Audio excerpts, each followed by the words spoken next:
Assalamualaikum warahmatullahi wabarakatuh dan salam sejahtera. Saya Muhammad Zain Akmal Ismail daripada Politeknik Baganatuk akan membentangkan kertas kajian saya yang bertajuk Keberkesanan Pelaksanaan Bengkel Penulisan Resume bagi Permohonan Penempatan Latihan Industri. Para pelajar politeknik perlu mempunyai nilai tambah terutamanya dari segi kompetensi dan kemahiran di dalam bidang pengajian untuk bersaing di alam pekerjaan pada masa kini. Oleh itu, para pelajar yang bakal bergraduasi dan menempuh alam pekerjaan perlu dibekalkan dengan ilmu pengetahuan dan juga pendedahan kepada pengalaman kerja yang sebenar melalui latihan industri. Ia merupakan kursus yang dilaksanakan melalui pendekatan experiential learning dengan menempatkan pelajar di organisasi untuk menjalani latihan industri sama ada di luar atau di dalam negara dalam jangka masa yang ditetapkan sebelum mereka dianugerahkan sijil atau diploma.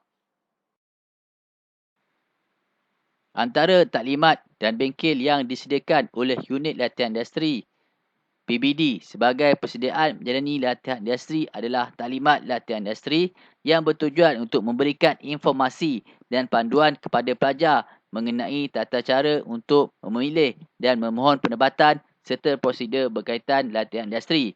Manakala bengkel resume pula bertujuan untuk mendedahkan kepada para pelajar kepada format untuk menghasilkan resume yang baik dan lengkap bagi tujuan memohon tempat latihan industri dan seterusnya diaplikasikan untuk memohon pekerjaan setelah tamat menjalani latihan industri. Kepelbagaian format penulisan resume yang tidak mengikut standard menyukarkan pihak syarikat untuk membuat semakan. Menurut Marwadi Yunus, resume adalah suatu medium bagi membolehkan majikan atau pihak tertentu untuk mengetahui mengenai diri seseorang yang berkaitan dengan kepentingan dan keperluan majikan atau pihak tersebut. Bagi melahirkan gambaran awal yang positif terhadap permohonan, resume sepatutnya disediakan dengan baik dan kemas. Ikhwan Fahmi menyatakan, resume yang mengandungi kesilapan tidak kira berapa minimum akan memberikan majikan gambaran bahawa pemohon tidak mempunyai perhatian yang terperinci dan tidak mengambil masa untuk menyemak semula kerja mereka. Penyediaan resume yang lemah bukan sahaja menyebabkan pemohon langsung tidak dipertimbangkan untuk melaikkan diri di temuduga, malah membazirkan masa dan tenaga untuk menyediakannya. Dalam keadaan ekonomi negara pada masa kini, dan pencari kerja yang semakin ramai dan terdesak, sebagai langkah pertama adalah dengan mencari kerja dengan betul adalah bermula dengan menulis resume yang sempurna. Terdapat 3 objektif kajian yang ingin dicapai. Yang pertama, mengenal pasti sama ada objektif bengkel penulisan resume tercapai. Yang kedua, mengenal pasti sama ada suasana bengkel adalah sesuai untuk pelajar. Dan yang terakhir, mengenal pasti keberkesanan penyampaian maklumat kepada pelajar semasa bengkel dilaksanakan. Resume adalah merupakan satu medium bagi membolehkan sesebuah majikan atau pihak tertentu untuk mengetahui mengenai diri seseorang yang berkaitan dengan kepentingan dan keperluan majikan atau pihak tersebut. Bagi melahirkan gambaran awal yang positif terhadap permohonan, resume sepatutnya disediakan dengan baik dan kemas. Ciri-ciri resume yang baik. Pertama, memenuhi keperluan majikan dan jawatan yang dipohon. Kedua, menonjolkan kelebihan pemohon sebagai aset kepada majikan. Ketiga, pastikan maklumat terang, jelas dan mudah dibaca. Dan yang terakhir, ringkas dan padat. Kesilapan di dalam menghasilkan resume. Menggunakan resume yang sama untuk pelbagai syarikat yang mempunyai keperluan jawatan yang berbeza. Menggunakan ayat yang ditiru dan retorik. Kesalahan dari segi ejaan, tata bahasa, penggunaan ayat dan gaya bahasa. Saiz tulisan yang terlalu kecil dan pemilihan font tulisan yang terlalu fancy. Mempamerkan kelemahan di dalam resume. Isi kandungan resume tidak menunjukkan fokus kepada kekuatan diri dan hubung kait pengalaman dengan jawatan yang dipohon. Dan yang terakhir menyatakan jumlah gaji yang dipohon.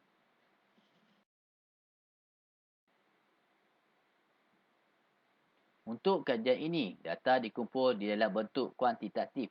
dan dianalisis menggunakan kaedah statistik deskriptif.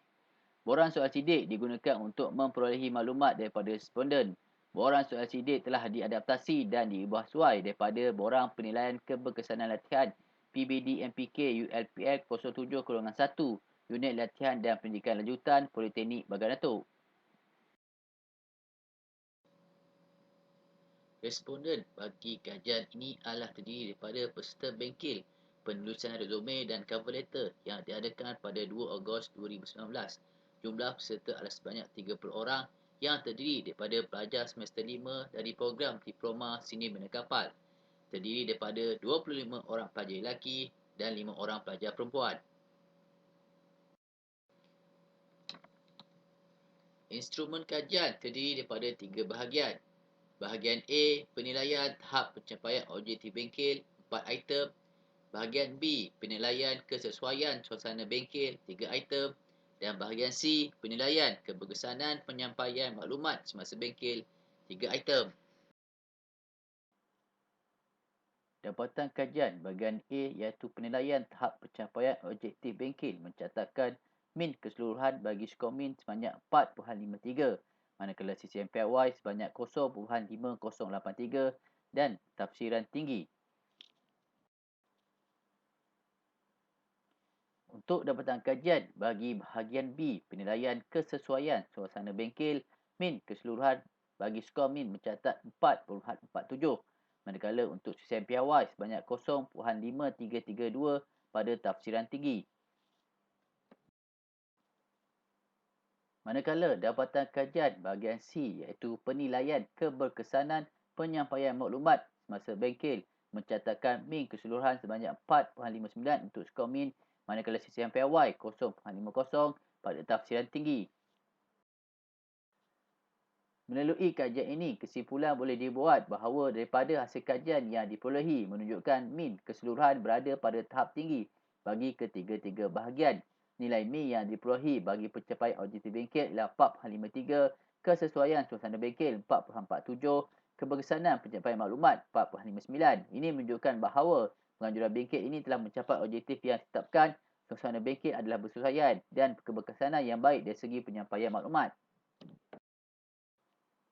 Antara cadangan penambahbaikan bagi bengkel ini adalah pertama, menjemput penceramah daripada bahagian sumber manusia sesebuah organisasi yang mempunyai pengalaman dan kepakaran di dalam menghasilkan resume yang baik. Kedua, menambah baik modul bengkel dengan mendapatkan pandangan daripada pihak industri yang berkaitan. Ketiga, menjemput alumni politeknik untuk berkongsi pengalaman dalam proses mencari dan memohon pekerjaan.